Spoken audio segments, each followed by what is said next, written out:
The morning sun filtered through the white lace curtains, casting delicate shadows across the worn oak kitchen table.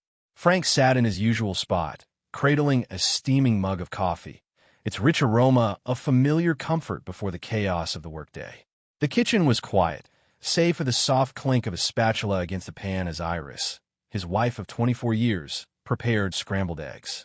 Her movements were practiced, almost robotic, but there was a tightness in her shoulders, a subtle tension Frank couldn't quite place. He sipped his coffee, assuming it was just another Monday morning, unaware that his world was about to shatter. Iris turned off the stove and slid the eggs onto a plate, her back still to him. She didn't sit down, didn't meet his eyes. Instead, she stood by the counter, gripping the edge as if bracing herself. "Frank," she said, her voice steady but oddly detached.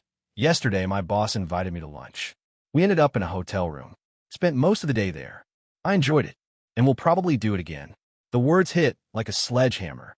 Frank's grip on the mug tightened, the heat searing his palm, but he barely noticed. His heart stuttered, then pounded, as if trying to break free from his chest. The air in the room thickened, pressing against his lungs, making it hard to breathe. He stared at Iris, waiting for a sign that this was a cruel joke, a misunderstanding, anything but the truth. But her face, when she finally turned to him, was calm, too calm. Her eyes held no remorse, only a faint flicker of defiance, as if she'd already justified her words to herself. "What did you just say?" His voice cracked, barely above a whisper, betraying the storm raging inside him. She crossed her arms, her gaze steady. "You heard me, Frank. I'm telling you because I don't want to lie. I want you to know." "No."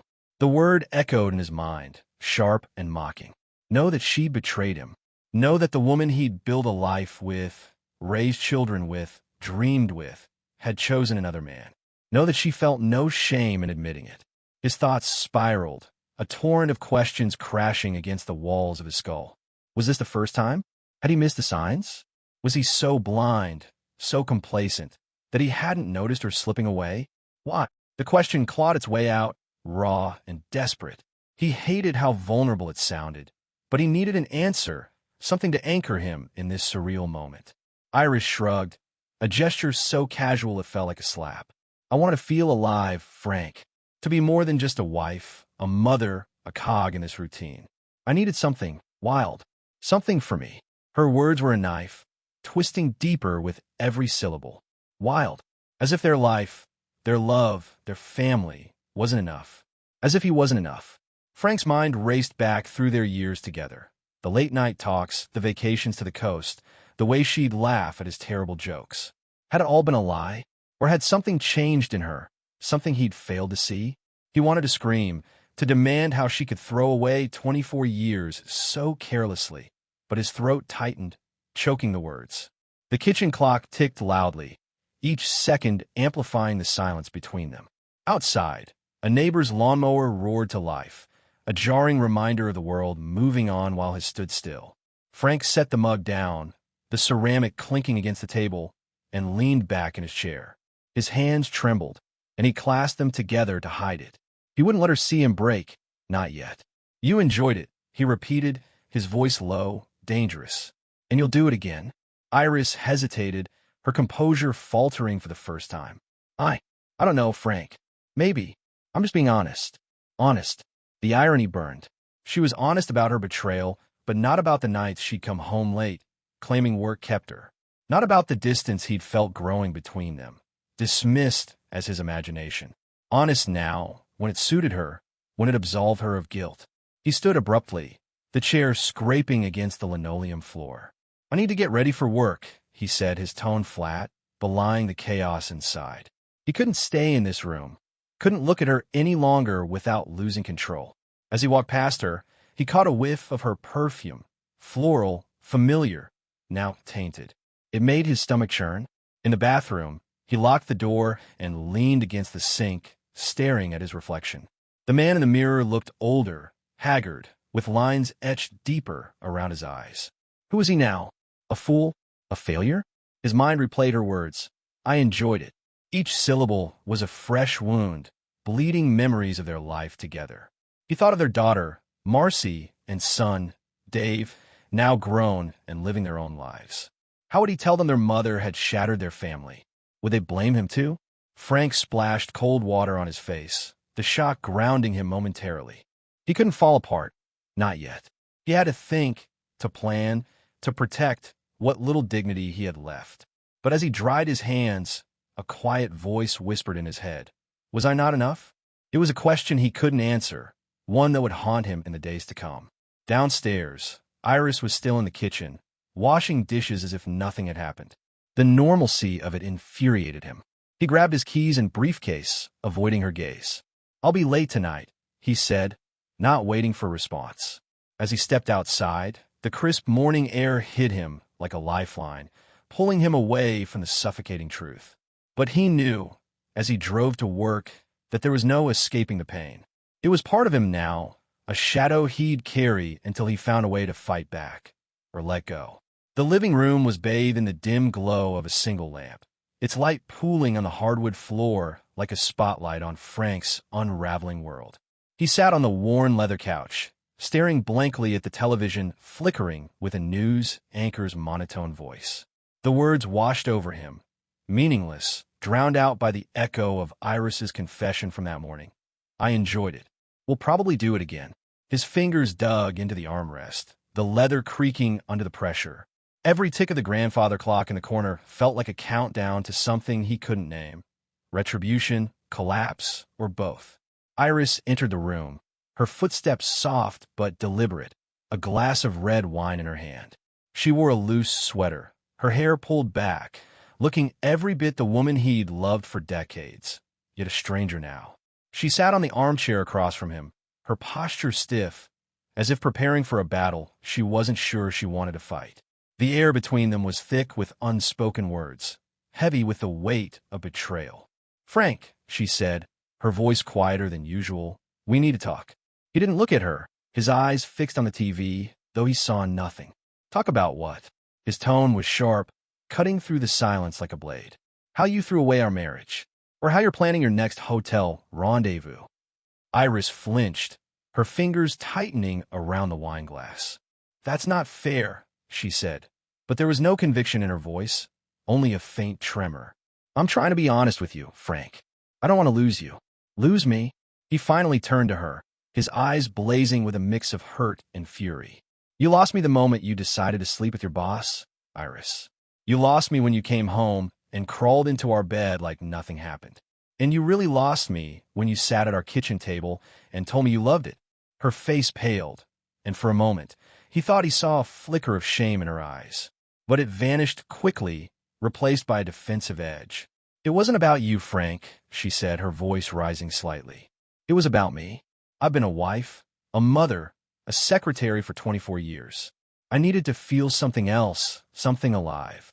Ted was just there. It was spontaneous. I didn't plan it. Frank's laugh was bitter, hollow. Spontaneous? You make it sound like you tripped and fell into his bed. You made a choice, Iris. You chose him over me, over us. And now you're sitting here, acting like it's my job to understand your midlife crisis. She set the wine glass on the coffee table, the clink echoing in the tense silence. I'm not asking you to understand, she said, her voice softer now, almost pleading. I'm asking you to forgive me. It was a mistake, Frank. One mistake in 24 years. Doesn't that count for something? He leaned forward, his hands clasped tightly, knuckles white. A mistake is forgetting our anniversary. A mistake is burning dinner. This is betrayal. You didn't just sleep with him, Iris. You came to me afterward, hours after being with him, and his voice broke, and he hated himself for it. He swallowed hard, forcing the words out. You made love to me. Was it your way of easing your guilt? Or were you just testing me, seeing if I'd notice? Her eyes glistened with tears, but Frank felt no sympathy. Her tears felt like a performance, a calculated move to soften him. I don't know what I was thinking, she admitted, her voice barely above a whisper. I wanted to feel close to you again, to see if we were still us. I didn't mean to hurt you. Hurt me? He stood, unable to sit still, pacing the room like a caged animal. You didn't just hurt me, Iris. You gutted me. You took everything we built, every promise, every memory, and you threw it away for a cheap thrill with a man who probably doesn't even care about you. That's not true, she snapped, her composure cracking. Ted isn't the point. This was about me, about what I needed. You're making it sound like I don't love you, but I do. I love you, Frank. Love. He stopped pacing, turning to face her, his voice low and venomous. Love doesn't look like this. Love doesn't walk into a hotel room with another man and then come home to lie in my arms. Love doesn't sit there, calm as you please, and tell me it might happen again. Iris stood, her hands trembling at her sides. What do you want me to say? That I'm sorry? I am, but I can't undo it. I'm telling you now, so we can figure out what to do, so you can decide if you still want me. Frank stared at her, his chest heaving. The room felt too small, the walls closing in. He wanted to scream, to shake her until she understood the depth of his pain. But he also wanted to collapse, to beg her to take it all back, to make things right. The conflict tore at him, a war between rage and the lingering love he couldn't shake. I want you to move to Marcy's old room, he said finally, his voice cold. I can't sleep next to you, not knowing what else you brought into our bed. Her face crumpled, but she nodded. If that's what you need, she said quietly, turning to leave the room. As she walked away, Frank caught the faint scent of her perfume, floral, once comforting, now a bitter reminder of her betrayal. He sank back onto the couch, the weight of the day crashing over him. His mind replayed their life together.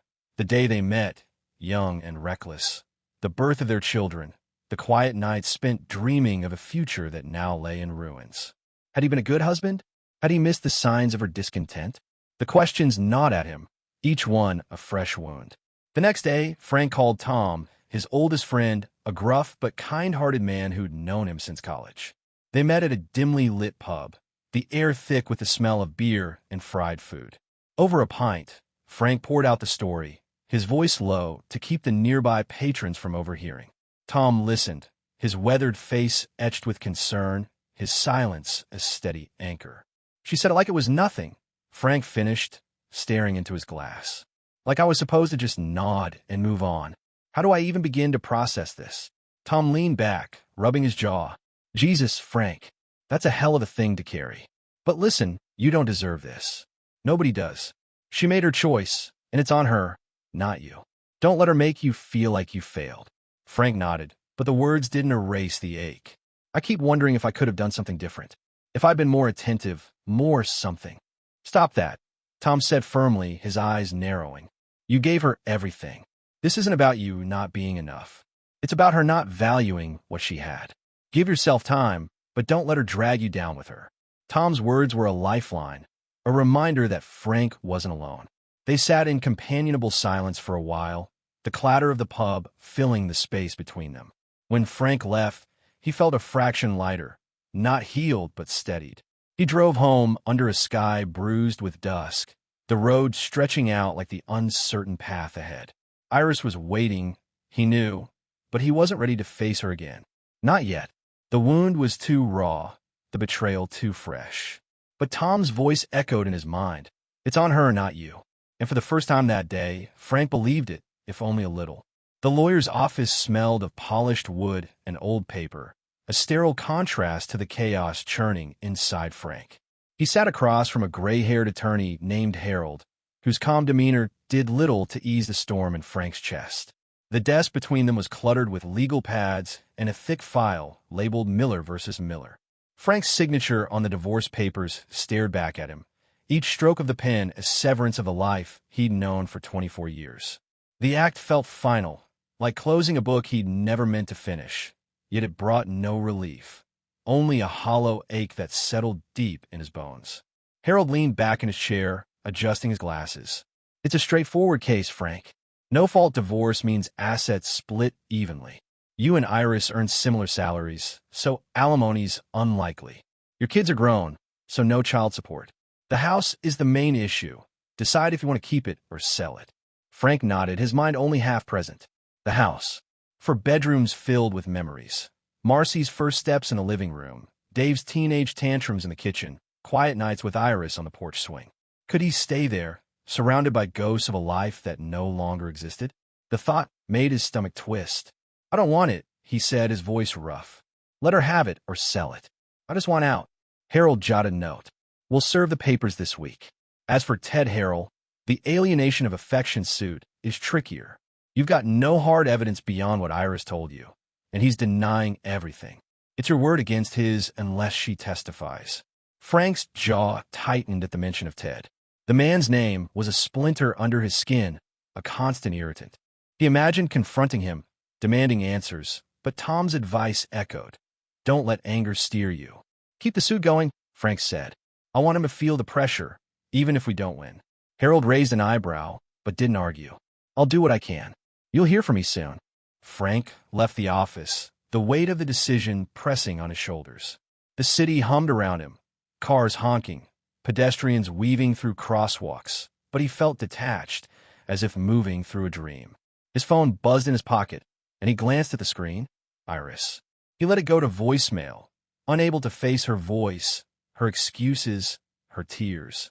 She'd moved into Marcy's old room, as he'd asked, but her presence in the house was a constant reminder of her betrayal.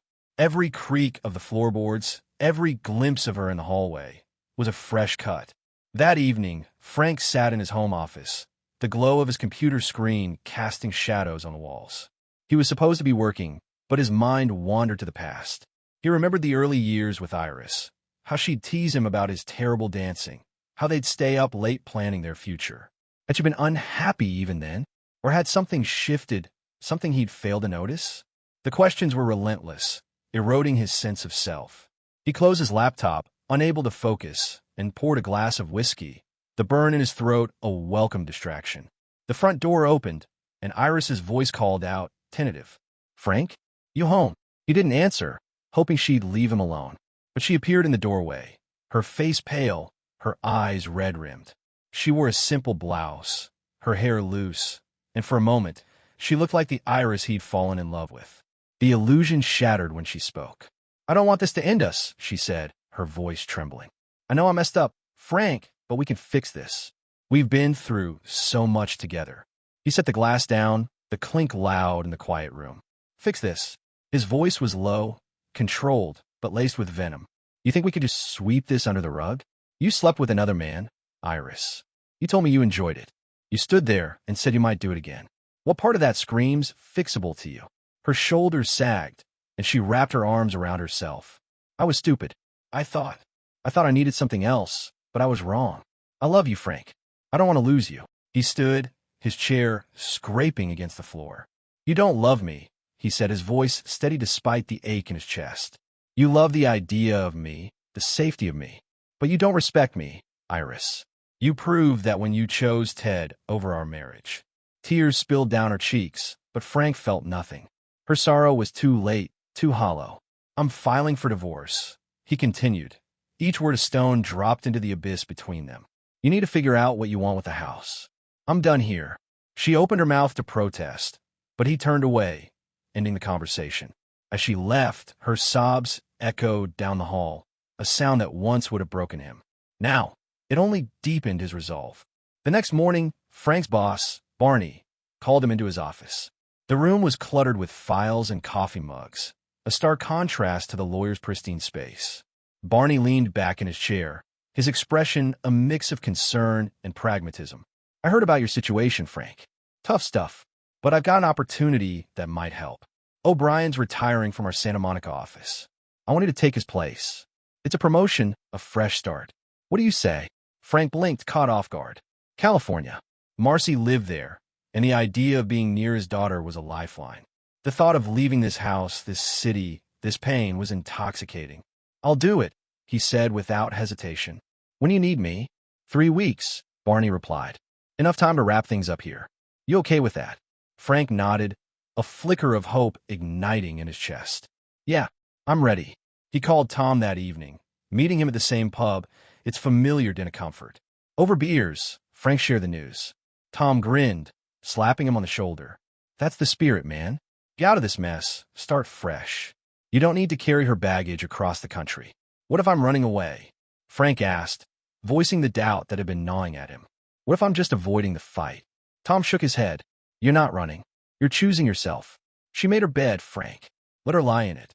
You've got Marcy, a new job, a whole damn coast to explore. That's not avoidance. That's survival. Frank took a long sip, Tom's words sinking in. Survival. That's what this was. Not revenge, not surrender, but a refusal to let Iris's betrayal define him. He thought of Marcy's smile, the warmth of her voice when he'd told her he was coming. She'd insisted he stay with her until he found a place, and the thought of her support steadied him. When he got home, Iris was in the kitchen, setting out plates for dinner. The normalcy of it infuriated him. She was acting like they could still play house. He ignored her, grabbing a beer from the fridge and heading to his office. She followed, hovering in the doorway. "Frank, please," she said, her voice breaking. "Don't shut me out. We can work through this." He didn't look at her, his gaze fixed on the bottle in his hand. "I'm moving to California," he said flatly. "New job, new life. You can have the house or sell it. I don't care. But we're done, Iris." Her sharp intake of breath was the only sound in the room. He waited for her to argue, to cry, but she just stood there, silent. When he finally glanced at her, her face was a mask of shock and resignation. She turned and walked away, her footsteps fading up the stairs. Frank leaned back in his chair, staring at the ceiling. The pain was still there, sharp and relentless, but beneath it, a spark of something new flickered. Freedom, fragile but real. He was breaking away, and though the road ahead was uncertain, he knew one thing. He wouldn't let her betrayal be the end of him. The California sun blazed through the windows of Marcy's Santa Monica apartment, painting the living room in hues of gold. Frank stood by the glass sliding door, a cup of coffee in hand, watching the ocean glitter in the distance. The salty breeze carried a promise of renewal, but it couldn't fully erase the weight he carried. 3 weeks after leaving behind his old life, he was still adjusting to the rhythm of this new world.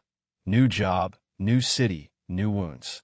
Marcy's laughter from the kitchen, where she was blending a smoothie, was a lifeline, tethering him to something solid. Her presence reminded him that not everything from his past was tainted. The move had been a whirlwind.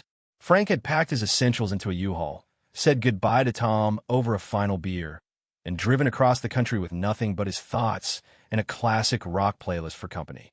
Now, settled temporarily in Marcy's spare room, he was navigating his new role at the Santa Monica office. The work was demanding but engaging, a distraction from the ache that flared whenever he thought of Iris. At night, though, when the world quieted, her words haunted him. "I enjoyed it." The memory was a bruise, tender and persistent, coloring even the brightest moments.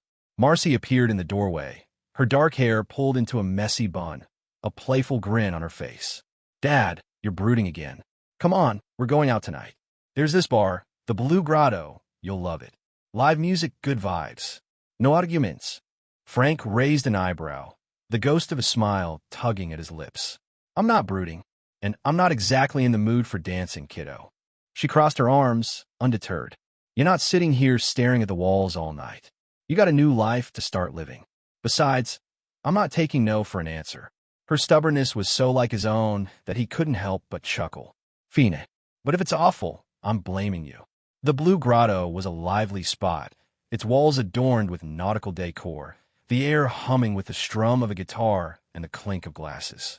Frank followed Marcy to a table near the stage, where a band played a soulful cover of a Tom Petty song. The crowd was eclectic, young professionals, older locals, and a few tourists, all swaying to the music or laughing over drinks. Marcy introduced him to a few of her friends, including Anna, a woman with sharp wit and warm brown eyes. Anna's easy conversation and infectious laugh drew Frank in, and for the first time in weeks, he felt a flicker of lightness. "You new in town, huh?" Anna asked, sipping a gin and tonic. "Marcy says you're some big shot exec now." Frank laughed, shaking his head. "Hardly. Just a guy trying to figure out what's next." "Marcy's exaggerating. She's proud of you," Anna said, her tone softening. "And she's right. You've got a certain resilience. I can see it." Her words caught him off guard, stirring something he hadn't felt in a long time, pride. They talked for hours, the music fading into the background. Anna was independent, unattached, and refreshingly upfront about wanting nothing serious. "Life's too short for complications," she said with a shrug. Frank found her candor freeing, a stark contrast to Iris's calculated confessions. Over the next few weeks, Frank and Anna met up occasionally, their encounters light and unburdened by expectations. She was a breath of fresh air, but she couldn't fill the void Iris had left. Frank threw himself into work, earning respect from his team for his focus and quiet strength. Marcy, ever his cheerleader, kept him grounded, dragging him to dinners or hikes along the coast. "You're doing better than you think, Dad," she'd say, her eyes bright with encouragement. Her faith in him was a balm, soothing the raw edges of his heart. But the past wasn't so easily outrun. One Friday night at the Blue Grotto, Frank was laughing at one of Anna's stories when the door swung open and Ted Harrell walked in. The sight of him, tall, smug, his suit slightly wrinkled, was like a punch to the gut. Frank's blood ran hot, his hands curling into fists under the table. Ted's eyes scanned the room, landing on Frank with a flicker of recognition. A smirk curled his lips, and he sauntered toward the bar, exuding the confidence of a man who believed he'd won. Anna noticed Frank's tension, her brow furrowing. "You okay? You look like you saw a ghost." Frank forced a tight smile, his voice low. "Not a ghost, just someone I'd rather forget." She followed his gaze to Ted, her expression sharpening. "Want to spill a drink on him? I'm clumsy when I need to be." Her offer coaxed a genuine laugh from him, easing the knot in his chest. Tempting, but no. He's not worth it. But Ted wasn't content to stay at the bar. He approached their table, his stride casual but his eyes gleaming with provocation. "Frank Miller," he said, his voice dripping with mock surprise. "Fancy seeing you here. Heard you're starting over. Good for you." Frank's jaw clenched, every muscle in his body taut. He wanted to lunge across the table, to wipe that smirk off Ted's face, but Tom's voice echoed in his mind. "Don't let anger steer you." He leaned back, forcing his tone to stay even. "Ted, didn't expect to see you slumming it out here. No hotel rooms available tonight." Ted's smirk faltered, but he recovered quickly. "Still sore, huh? Can't blame you. But life moves on. Maybe you should too." He glanced at Anna, his gaze lingering too long. "Nice company, though. You're doing all right." Anna's eyes narrowed, but Frank spoke before she could. "Get lost, Ted. You've done enough damage." Ted chuckled, raising his hands in mock surrender. All right. Just being friendly." He turned and walked away, leaving a trail of tension in his wake. Anna reached for Frank's hand, her touch grounding. "That was the guy, wasn't it? The one who—" "Yeah." Frank cut in, his voice tight. "That's him." She squeezed his hand. "You handled that better than most would. I'm proud of you." Her words were a small comfort, but the encounter left Frank rattled. That night, as he lay in Marcy's guest room, Ted's smirk haunted him. He wondered if Iris was still with him, if she'd moved on as easily as she claimed. The thought stung, but it also clarified something. He didn't want to be defined by their betrayal. He wanted to be more than his pain. The next morning, Marcy found him on the balcony, staring at the ocean. She leaned against the railing, her expression soft but probing. "You were quiet when you got home last night. Everything okay?" He hesitated, then told her about Ted. Her face darkened, but she didn't interrupt. When he finished, she placed a hand on his arm. "Dad, you're stronger than you know. That guy, he's nothing. A coward who preys on other people's lives. But you're building something new. Don't let him take that from you." Frank looked at her, his throat tight. "I'm trying, Marcy. But some days, it feels like I'm just going through the motions." She smiled, her eyes fierce. "You're not. You're here, showing up, even when it hurts. That's not just motions, that's courage. And you've got me always." Her words were a spark, igniting a resolve he hadn't realized he still had. He wasn't whole yet, but he was healing piece by piece. The ocean stretched before him, vast and unyielding, a reminder that life went on, with or without Iris.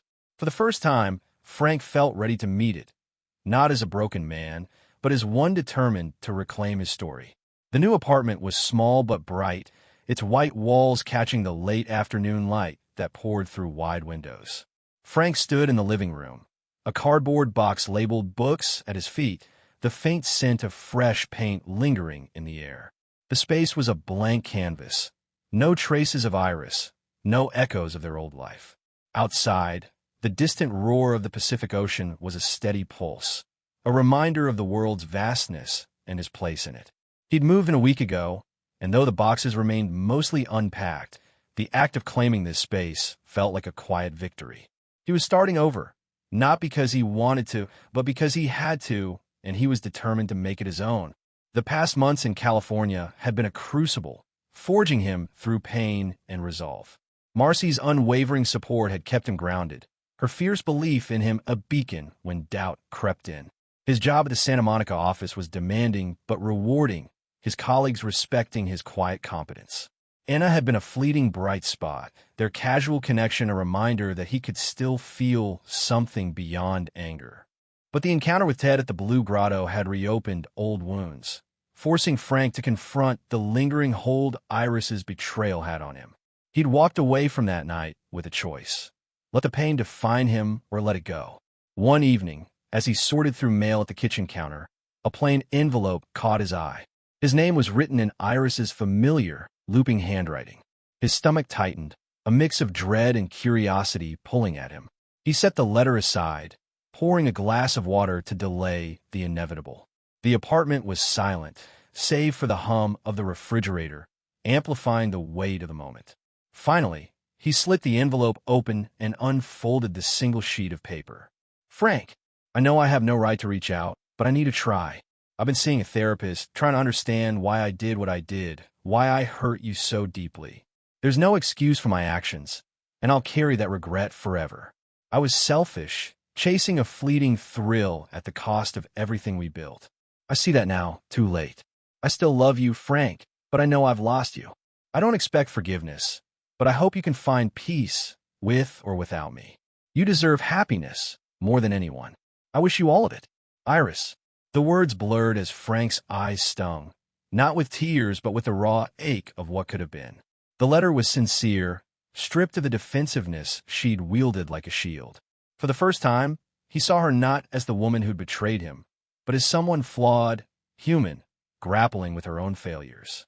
It didn't erase the pain, but it shifted something in him, a subtle release like a knot loosening. He folded the letter and tucked it into a drawer, not ready to respond but no longer consumed by the need to punish her. That night, Frank drove to the beach, the sky a tapestry of indigo and starlight. He parked near the shore, the waves crashing in a rhythmic hymn. Standing on the sand, he let the cool breeze wash over him, carrying away the weight of Iris's words. He thought of their life together, the joy, the love, the moments that had once defined him. They were real, even if they'd ended in betrayal. But they weren't all he was. He was more than his pain, more than her choices.